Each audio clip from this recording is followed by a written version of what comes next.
ప్రభుత్వం అధికారంలోకి వచ్చిన వెంటనే ఉక్కు శాఖ మంత్రి వచ్చారు, స్టీల్ ప్లాంట్ చూశారు.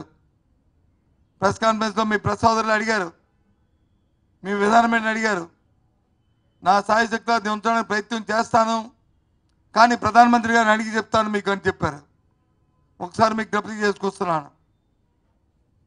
అంటే దీని మీద క్రికెట్గా ఎన్డీఏ ప్రభుత్వం తాలూకా విధానాన్ని ప్రకటించవలసిన అవసరం ఉంది. ప్రకటించాలని డిమాండ్ చేస్తున్నాం, ప్రకటించాలని కోరుతున్నాం. నా ప్రెస్ కాన్ఫరెన్స్ తర్వాత, ఈ పత్రికా సమావేశం తర్వాత ఎన్నో అవాకులు చవాకులు మా మీద ఎన్నో మాట్లాడతారు, నాకు తెలుసు. ఎన్నో విమర్శలు చేయడానికి ప్రయత్నం చేస్తారు, మాకు తెలుసు. ఎన్నో సోషల్ మీడియాలో మా మీద మాట్లాడతారు, నాకు తెలుసు. ఎన్ని మాట్లాడినా ఎన్ని చేసినా ఇప్పటికీ కూడా ఇది ఆత్మగౌరవానికి సంబంధించిన విషయం. ఇది ప్రాంతానికి, ఈ రాష్ట్ర ప్రధానికానికి సంబంధించిన అంశం.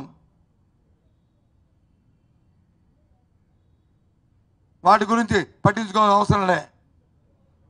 స్ట్రైట్గా ముక్కు సూటిగా ఈ ప్రైవేటిజం చేస్తున్న కేంద్ర ప్రభుత్వం నిర్ణయాన్ని రాష్ట్ర ప్రభుత్వం వ్యతిరేకిస్తుందా, సమర్థిస్తుందా? వ్యతిరేకించాలని డిమాండ్ చేస్తున్నాం. ఇది జరగకుండా ఆపాలని డిమాండ్ చేస్తున్నాం. ఎంత ఎక్స్టెంట్కైనా వెళ్ళాలని డిమాండ్ చేస్తున్నాం. మా పార్టీ విధానాన్ని కూడా ఇదే అని మీకు మనం చేస్తున్నాం. ఇది ఇవాళే కాదు, మొదటి నుంచి కూడా ఈ విధానాన్ని మేము చెప్తున్నాం.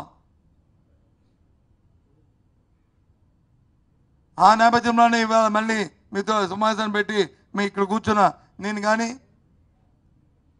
మా అమర్ గారు కానీ, లేకపోతే మా రెడ్డి గారి గాజువాక మా నాగిరెడ్డి గారు కానీ, మా అధ్యక్షులు కానీ, లేకపోతే మా మాజీ సభ్యులు ధర్మశ్రీ గారు కానీ, మేమందరం కూడా